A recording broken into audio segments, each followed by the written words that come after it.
함께 하나님의 말씀 보도록 하겠습니다. 하나님의 말씀은 요한계시록 7장입니다.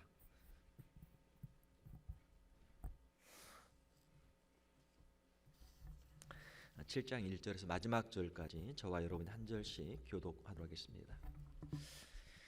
이 일 후에 내가 내 천사가 땅 네 모퉁이에 선 것을 보니 땅의 사방에 바람을 붙잡아 바람으로 하여금 땅에나 바다에나 각종 나무에 불지 못하게 하더라. 또 봄에 다른 천사가 살아계신 하나님의 인을 가지고 해 돋는 데로부터 올라와서 땅과 바다를 해롭게 할 권세를 받은 네 천사를 향하여 큰 소리로 외쳐 이르되 우리가 우리 하나님의 종들의 이마에 인치기까지 땅이나 바다나 나무들을 해하지 말라 하더라. 내가 인침을 받은 자의 수를 들으니 이스라엘 자손의 각 지파 중에서 인침을 받은 자들이 14만 4천이니 유다 지파 중에 인침을 받은 자가 1만 2천이요 루벤 지파 중에 1만 2천이요 갓 지파 중에 1만 2천이요 아셀 지파 중에 1만 2천이요 납달리 지파 중에 1만 2천이요 므낫세 지파 중에 1만 2천이요 시므온 지파 중에 1만 2천이요 레위 지파 중에 1만 2천이요 이사갈 지파 중에 1만 2천이요 스불론 지파 중에 1만 2천이요 요셉 지파 중에 1만 2천이요 베냐민 지파 중에 인침을 받은 자가 1만 2천이라. 일 후에 내가 보니 각 나라와 족속과 백성과 방언에서 아무도 능히 셀 수 없는 큰 무리가 나와 흰옷을 입고 손에 종려가지를 들고 보좌 앞과 어린 양 앞에 서서 큰 소리로 외쳐 이르되 구원하심이 보좌에 앉으신 우리 하나님과 어린 양에게 있도다 하니 모든 천사가 보좌와 장로들과 네 생물의 주위에 서 있다가 보좌 앞에 엎드려 얼굴을 대고 하나님께 경배하여 이르되 아멘 찬송과 영광과 지혜와 감사와 존귀와 권능과 힘이 우리 하나님께 세세토록 있을지어다 아멘 하더라. 장로 중 하나가 응답하여 나에게 이르되 이 흰옷 입은 자들이 누구며 또 어디서 왔느냐. 내가 말하기를 내 주여 당신이 아시나이다 하니 그가 나에게 이르되 이는 큰 환난에서 나오는 자들인데 어린 양의 피에 그 옷을 씻어 이게 하였느니라. 그러므로 그들이 하나님의 보좌 앞에 있고 또 그의 성전에서 밤낮 하나님을 섬기매 보좌에 앉으신 이가 그들을 위해 장막을 치시리니 그들이 다시는 줄이지도 아니하며 목마르지도 아니하고 해나 아무 뜨거운 기운에 상하지도 아니하리니 이는 보좌 가운데 계신 어린 양이 그들의 목자가 되사 생명수 샘으로 인도하시고 하나님께서 그들의 눈에서 모든 눈물을 씻어 주실 것임이라. 아멘. 2020년 새해 첫 금요일입니다. 자, 계속해서 우리 요한계시록을 보도록 하겠습니다. 요한계시록 7장 우리 함께 읽었는데요.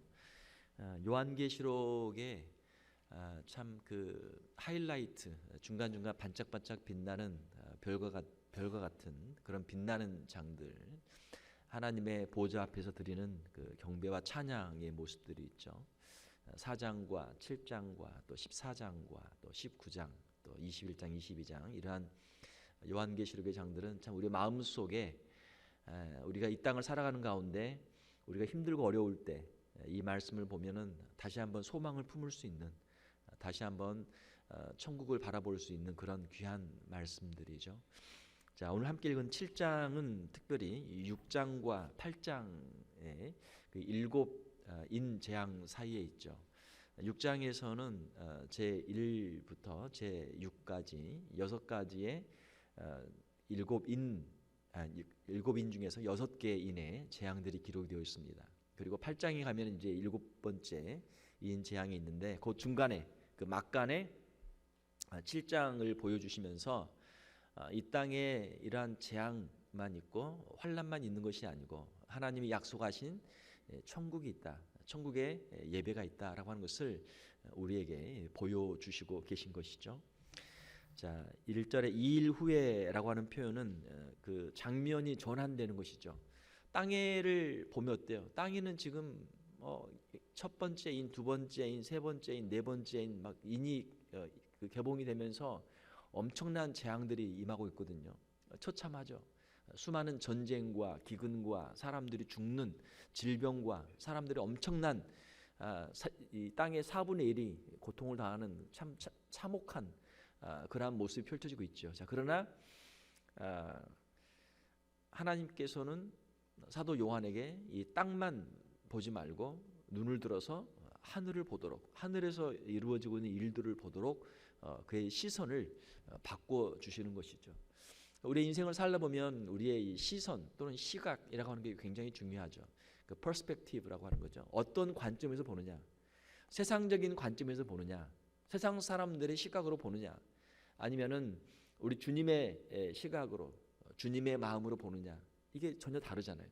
우리 성도들이 가지고 있어야 할 퍼스펙티브, 그 시각은 이 천국의 시각, 천국의 관점에서 이 세상의 것들을 우리가 바라보고 또 우리가 그것들을 판단할 수 있어야 될 줄로 믿습니다. 우리의 마음의 기준은 주님이 계신 천국이죠. 그래야 우리가 신앙인이라 할 수 있는 것이죠. 자, 장면이 전환이 됩니다. 하나님의 진노로 재난을 당하는 세상의 사람들로부터 하나님의 택하심을 받은 성도들의 찬양으로 그 시선이 이제 전환이 되죠. 2절에 보게 되면은 하나님의 인이 나오는데 여기서 인은 소유권을 상징하는 것이죠. 하나님께서 하나님의 인을 친다라고 하는 것은 저희 어릴 때 보면은 이제 책을 사면 책에다 제일 먼저 하는 게 뭐예요? 자기 이름을 쓰는 거예요. 왜? 다른 친구들도 책이 다 똑같으니까 나중에 자기 책을 찾기가 어렵단 말이에요. 그러면 딱 열어보면은 이름이 있으면은 이건 내 책이죠. 어떤 분은 뭐 책을 사면 거기다 자기 도장을 찍는 분도 있더라고요. 도장을 찍어요. 이건 내 책이다. 그분이 돈 주고 샀으니까 당연히 자기 거죠. 하나님께서 인을 친다라고 하는 것은 하나님의 소유권을 말씀하는 거죠. 이것은 내 것이다. 하나님의 것이다. 자, 하나님의 것을 빼앗을 수 있는 사람이 있습니까? 없습니까? 없죠. 아무도 없단 말이에요. 나라가 힘이 약하면은 주변에 있는 강대국들이 계속해서 침략을 하면은 약소국의 서름이 얼마나 많습니까? 그 좌우로 그냥 계속 침략을 당하죠. 우리 뭐 대한민국도 보면은 5,000년의 반만년의 역사 가운데 좌우에 큰 나라들이 많잖아요. 얼마나 많이 치였습니까? 그렇죠. 자, 그러나 큰 나라는 주변에서 쉽게 공격을 못 한단 말이에요. 그렇죠. 자, 하나님의 주권, 하나님의 나라, 하나님의 백성, 하나님의 소유, 누가 하나님의 것을 함부로 손대겠습니까? 사랑하는 성도 여러분, 우리는 하나님의 나라의 백성들이고 하나님의 주권 안에 있고 하나님의 소유된 백성인 줄 믿습니다. 하나님께서 이것은 내 것이다, 손대지 마라, 하나님 말씀하시기 때문에 함부로 손댈 사람이 없는 것이죠. 이마에 인을 쳤다. 눈에 가장 잘 보이는 곳에 하나님께서 표시를 한다. 이마에 어떤 실제로 찍는다는 것보다는 누가 보아도 이 사람은 하나님의 백성, 하나님의 사람인 것을 금방 알 수 있도록 그렇게 해 주신다라고 하는 것이죠. 우리가 예수님을 잘 믿으면은 예수 믿는 그 티가 나죠. 예수님의 그 향기가 나죠.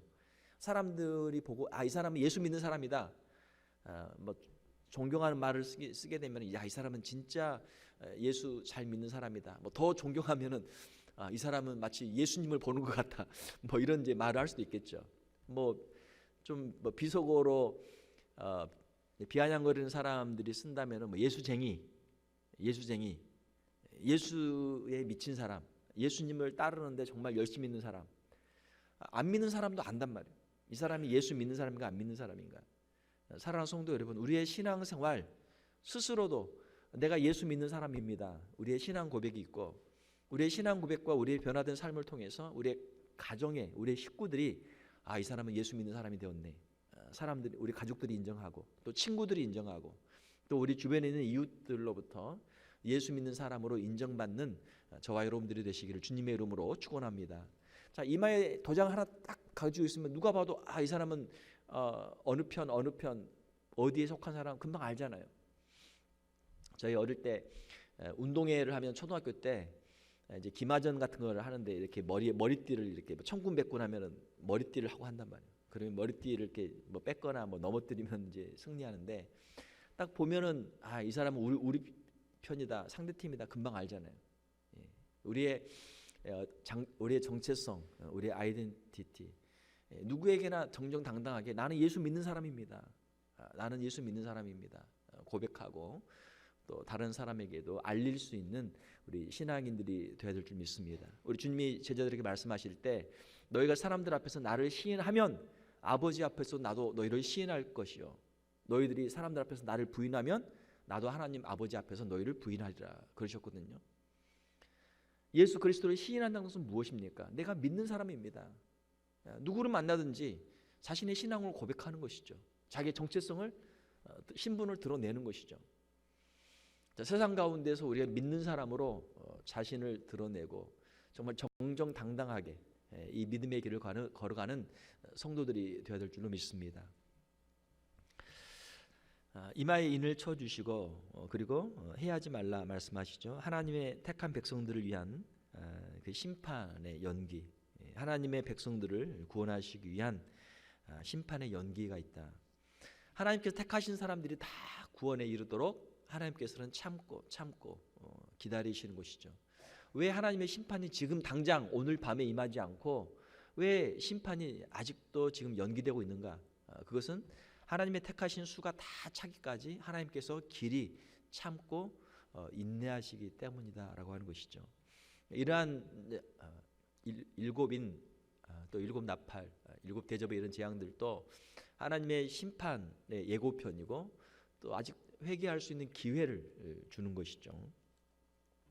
자, 4절 보게 되면은 내가 인침을 받은 자의 수를 들으니, 자, 천사들에게 그 수를 들었습니다. 그 수가 얼마라고 그래요? 14만 4천이라고 하는, 그러면은 그 인침을 받는 사람들의 수가 얼마나 될까 궁금하잖아요. 그런데 누가 그러는데 그 수가 14만 4천이다. 14만 4천. 그러면 14만 4천은 어떻게 되는가? 5절 이하에 보게 되면 5절에서 8절까지 보게 되면은 이스라엘의 12지파로 해서 유다 지파로부터 해서 베냐민 지파까지 해서 한 지파에 12,000씩 해서 14만 4천이죠. 자, 그러면 여기에 나오는 이스라엘 또는 14만 4천을 우리가 어떻게 해석할 것인가? 요한계시록이 이제 해석이 어려운 것은 우리가 성경을 해석할 때 이걸 문자적으로 해석할 것인가 아니면 이것을 상징적으로 해석할 것인가, 이게 굉장히 중요한 문제거든요. 그리고 이러한 해석의 과정에서 그 사람이 가지고 있는 신학, 성경을 해석하는 관점이 이제 서로 이제 극명하게 이제 갈라지게 되죠. 자, 여기 보게 되면은 유다 지파에서부터 베냐민 지파까지 나오는데 특이한 것은 여기에서 한 지파가 빠져 있습니다. 7절에 보게 되면 단 지파가 빠져 있고 레위 지파가 들어 있어요. 그리고 자, 여기서 보게 되면 12지파 중에 단 지파가 생략된 이유에 대해서 이제 여러 학자들이 다양한 이제 그 추측을 하고 있는데, 단 지파의 우상 숭배, 사사기 18장에 나오는 우상 숭배, 또는 적그리스도가 단 지파에서 나온다고 하는 유대인들의 어떤 전승 때문이 아닌가라고 하는 그런 해석들이 있습니다. 단 지파가 빠진 이유를 정확하게 알 수는 없어요. 그러나 아무튼 여기에는 빠져 있습니다. 그리고 8절에 보게 되면 요셉 지파가 나오는데, 요셉 지파는 이제 에브라임, 그리고 에브라임의 대신 이름이 이제 나오는 것이죠. 요셉과 에브라임의 이름은 이제 그 교환적으로도 많이 사용이 됐습니다. 자, 9절에 보게 되면은 이 일 후에 내가 보니 각 나라와 족속과 백성과 방언에서 아무도 능히 셀 수 없는 큰 무리가 나와 흰 옷을 입고 손에 종려가지를 들고 보좌 앞과 어린 양 앞에 서서 큰 소리로 외쳐 이르되. 자, 처음에 이야기를 들을 때 구원받은 사람들의 수가 얼마인가 들었을 때 14만 4천이라고 그랬어요. 그래 14만 4천? 그런가 보다 있었는데, 다시 장면이 바뀌어서 그 다음에 구원받은 사람들의 그 모습을 보여주신 것이죠. 그 전에 듣던 것을 이제 직접 보게 되었던 것이죠. 보니까 그 사람의 수를 카운트할 수 없는, 물론 14만 4천도 많은 숫자죠. 그렇지만 이 14만 4천을 우리가 문자적으로 해석하기보다는 이걸 상징적으로 해석하는 게 더 바람직한 해석이 되는데요. 14만 4천은 자, 하나님의 숫자 3, 그리고 이 땅의 사방의 숫자 4 곱하면 12죠. 그러면 12는 이제 가득 찬 충만한 수가 되죠. 거기에 우리가 보통 많다라고 하는 걸 표현할 때 작게 하면 10, 좀 더 크게 하면 뭐 100, 좀 더 크게 하면 1000, 물론 더 크게 하면 뭐 10,000 이상 할 수도 있지만 아무튼 1000이라고 하는 여기서 숫자는 이제 많다라는 그런 숫자죠. 그래서 12 곱하기 1000 하게 되면 12,000이 되죠.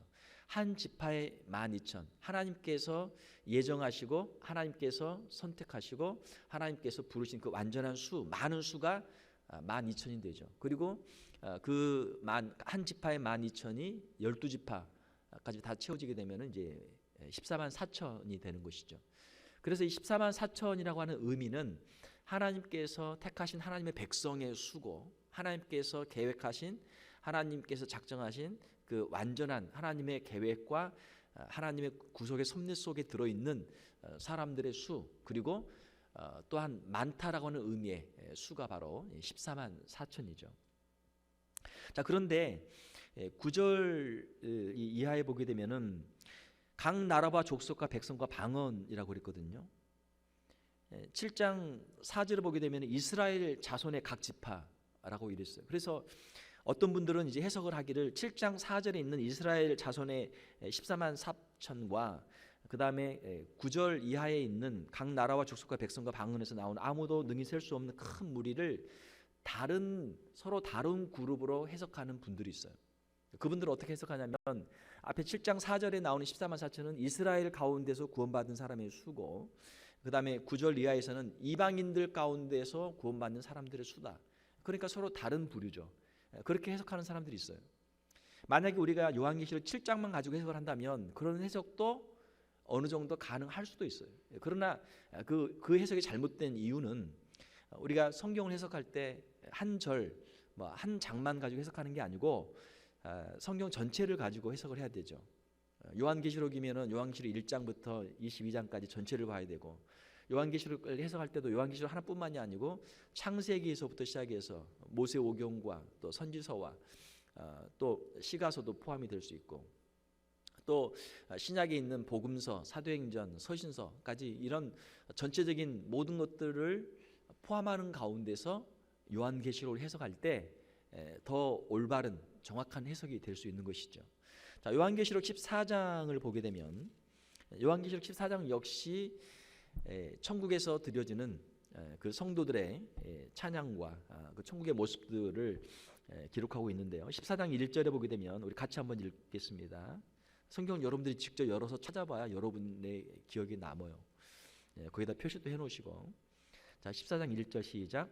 또 내가 보니 보라 어린 양이 시온산에 섰고 그와 함께 14만 4천이 서 있는데 그들의 이마에는 어린 양의 이름과 그 아버지의 이름을 쓴 것이더라. 자, 요한계시록 7장에 나와 있는 말씀과 연속적으로 이어지죠. 자, 3절이 중요하니까 3절도 한번 같이 읽겠습니다. 14장 3절 시작. 그들이 보좌 앞과 네 생물과 장로들 앞에서 새 노래를 부르니 땅에서 속량함을 받은 14만 4천 밖에는 능히 이 노래를 배울 자가 없더라. 아멘.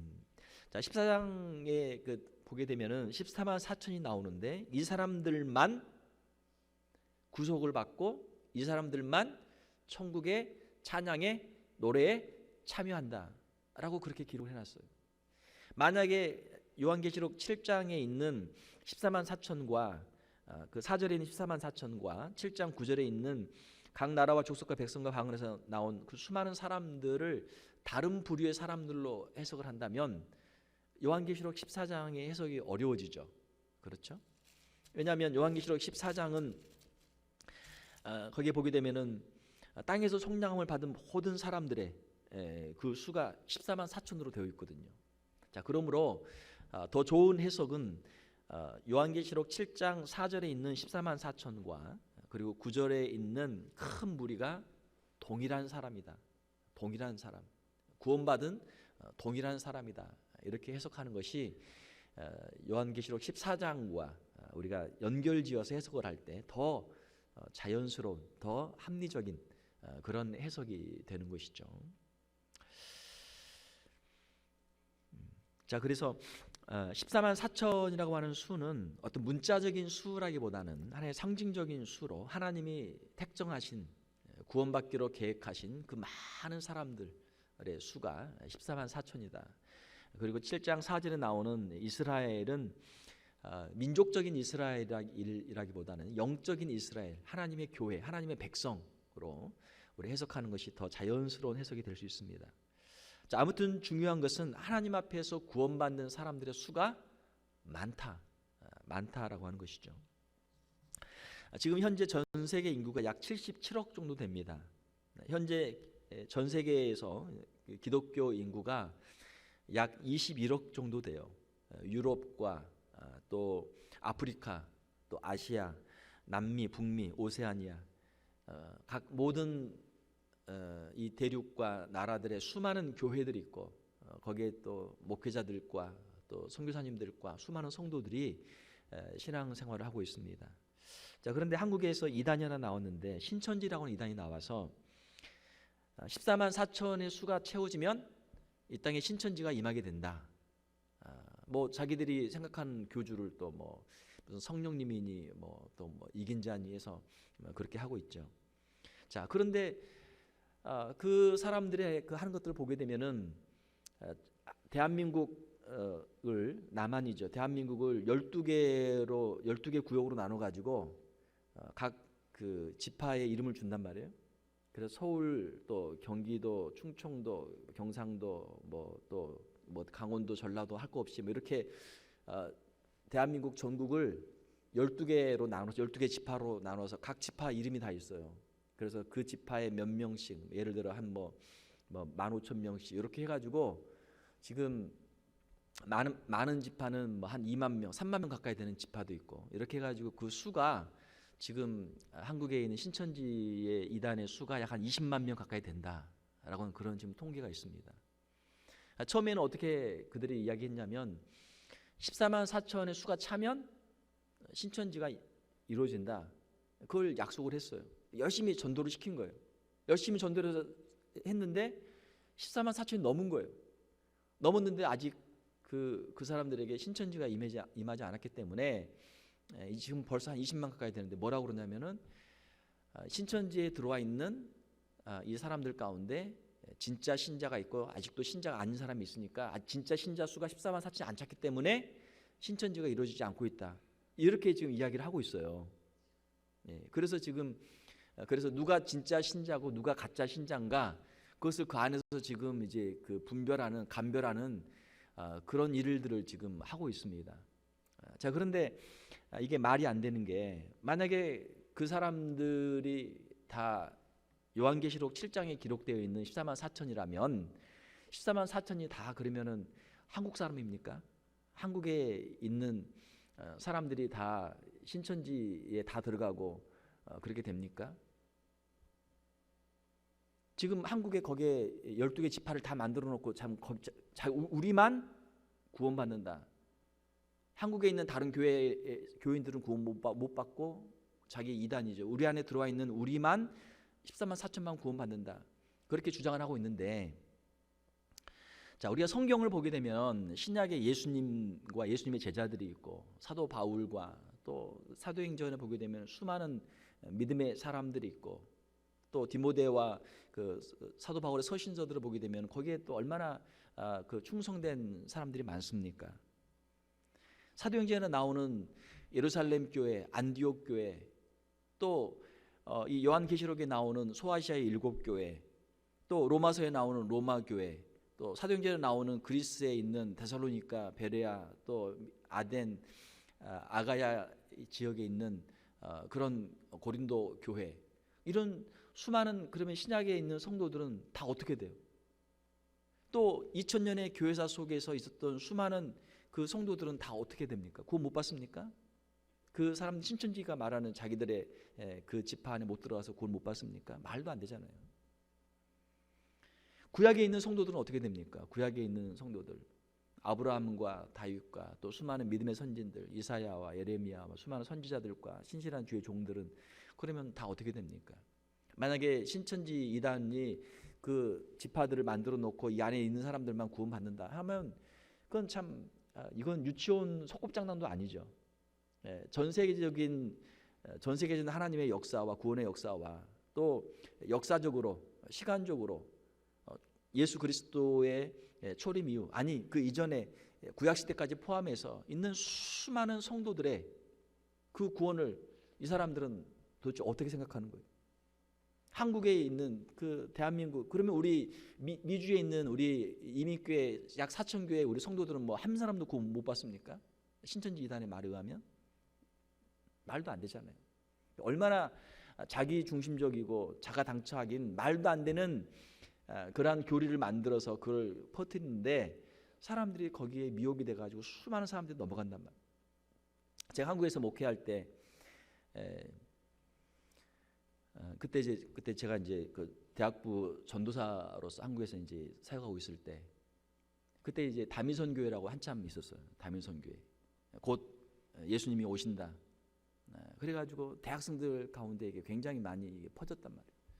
그러니까 우리 이제 제가 사역하던 그 대학부에도 이제 청년 하나가 거기에 빠진 거예요. 그래서 그 붙잡고 아니다, 이거 잘못됐다. 성경에 보게 되면은 예수님께서 오시는 그 재림의 날에 대해서는 아무도 모른다고 성경에 기록되어 있다. 아버지만 아시고 아들도 모른다고 기록되어 있지 않느냐.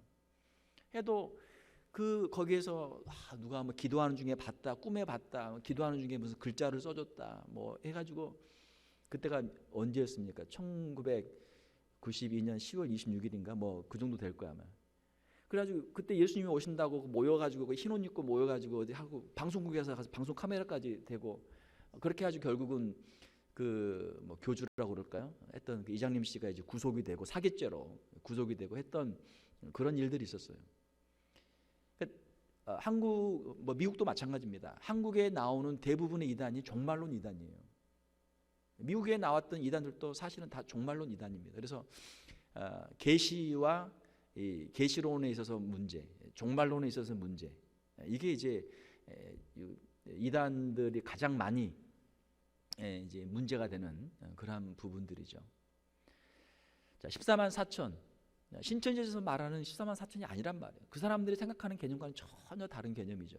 이것은 창세부터 지금까지 하나님께서 작정하시고 하나님께서 구원을 이루시는 그 모든 수 하나님의 완전한 지혜 속에 들어있는 모든 사람들의 수가 14만 4천이죠.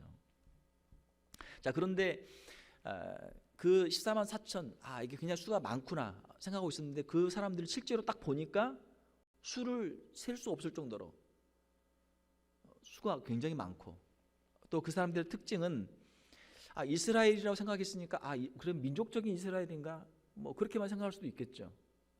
그렇지만 아마 그렇게 하지는 않았을 거예요. 왜냐하면 사도 요한도 이미 예배소에서 목회를 하고 있었고 예배소도 소아시아 지금의 터키잖아요. 그러니까 거기에도 이미 유대인 크리스찬들도 있었지만 이방인 크리스찬들도 분명히 있었을 것이고 이방인 크리스찬들도 있는 상황 속에서 유대인 민족적인 유대인들만 구원을 받으리라 이렇게 말하는 그것은 좀 어려운 이야기죠. 자, 중요한 것은 구절을 보게 되면 각 나라와 족속과 백성과 방언에서 이것은 무엇입니까? 수많은 나라에서 수많은 족속들 가운데 수많은 백성들 수많은 방언은 뭐 이상한 말이 아니고 그냥 랭귀지라는 뜻이에요. 그냥 다른 지방의 언어라는 뜻입니다. 그러니까 수많은 언어들로 하나님 앞에 나와서 10절에 있는 찬양을 하는 것이죠. 손에 종려가지를 흰옷을 입고 손에 종려가지를 들고 흰옷은 정결을 상징하고 또 승리를 상징하고 죄송합니다. 종려가지 역시 승리와 영광과 안식의 상징이죠. 그래서 10절에 보게 되면 큰 소리로 외쳐 이르되 구원하심이 보좌에 앉으신 우리 하나님과 어린 양에게 있도다. 하나님과 어린 양에 대한 찬양이 있습니다. 자, 이 찬양이 있고 그 다음에 11절에 보게 되면은 다음에는 이제 바톤을 이어받아서 성도들이 먼저 찬양하고 그 다음에는 이제 천사들이 찬양을 하게 되죠. 천사가 12절에 보게 되면 아멘 찬송과 영광과 지혜와 감사와 존귀와 권능과 힘이 우리 하나님께 세세토록 있을지어다 아멘 하더라.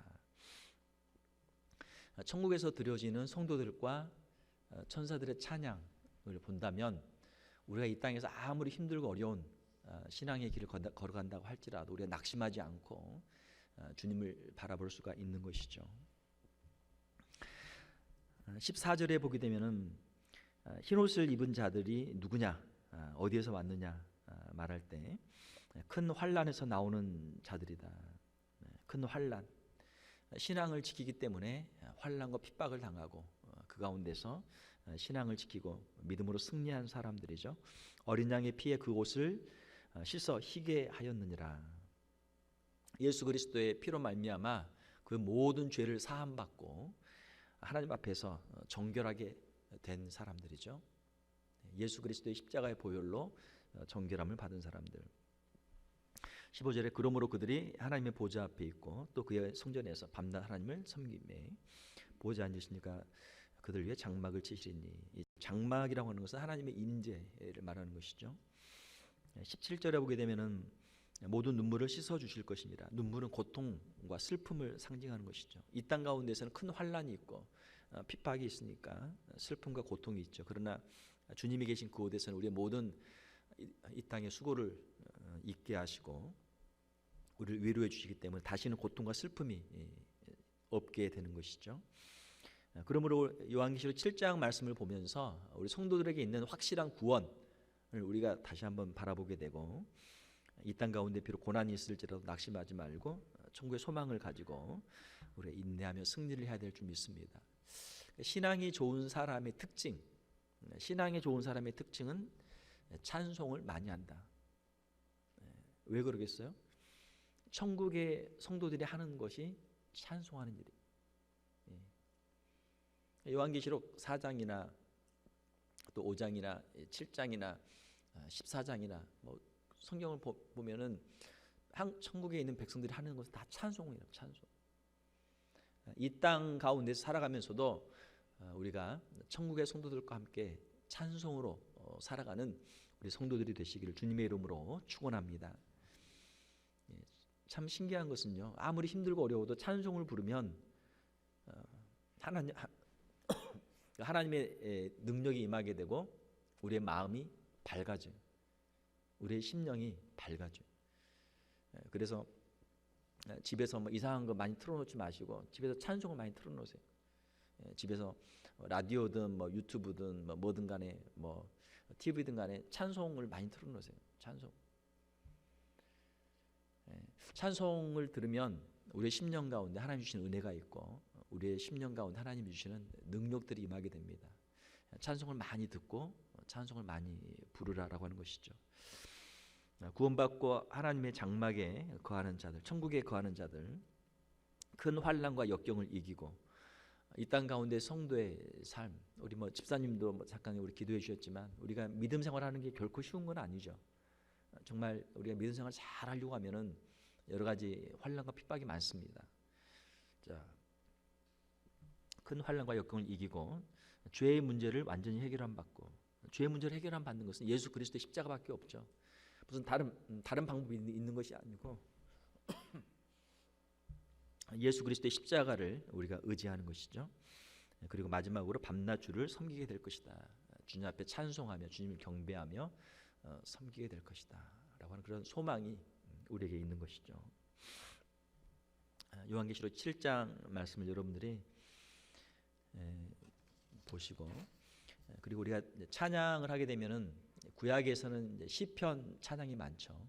시편에 있는 가사들을 가지고 만든 찬양들이 많아요. 그건 이제 원래 옛날부터 유대인들도 이제 시편 찬양을 많이 불렀고, 또 서양에서도 살터라고 그래서 이제 시편에 있는 그 가사들을 가지고 만든 찬양들이 많이 있어요. 그래서 그거를 이제 예배 시간이나 일반 때 많이 불렀고, 지금도 이제 최근에도 우리 한국에 보면은 이제 복음성가 가수들이나 이런 분들도 이제 시편에서 가사를 따와서 찬양을 이제 지은 분들도 있고 하죠. 구약에서는 이제 시편 찬양이 유명하면 신약에서는 계시록의 찬양들이 유명합니다. 계시록에 있는 여러, 오늘 또 이제 우리 찬양 팀에서 몇 곡을 그 계시록에 있는 찬양과 관련된 부분들을 찬양을 했는데, 계시록의 성도들의 찬양하는 모습 그대로, 그리고 그들의 그 찬양의 내용, 이러한 부분들이 우리가 찬양을 부르고 또 찬양을 어떤 만들고 찬양을 생각할 때 아주 중요한 그런 부분들이 되겠죠. 자, 오늘 이 말씀 여기까지 하고요. 오늘 이 말씀을 보면서 이 시간 우리 함께 기도하는 시간 갖기를 원합니다. 기도할 때 하나님, 이 땅 가운데 환난과 핍박이 많고 힘들고 어려운 일이 많습니다. 우리의 눈을 들어서 주님이 계신 곳을 바라보게 하여 주시옵소서. 천국을 바라보게 하시고 우리가 찬양으로 주님 앞에 서게 하여 주시옵소서. 아무리 힘들고 어려울지라도 주님 바라보게 하시고 찬양하게 하시고 천국의 그 영광을 사모하게 하시고 믿음으로 승리하게 하여 주시옵소서. 2020년 새해에는 찬양하는 삶을 살게 하여 주시옵소서. 천국을 바라보고 걸어가는 삶이 되게 하여 주시옵소서. 천국의 백성으로 천국의 성도들과 같은 그러한 삶을 살게 하여 주시옵소서. 함께 우리 같이 합심해서 한번 기도하도록 하겠습니다.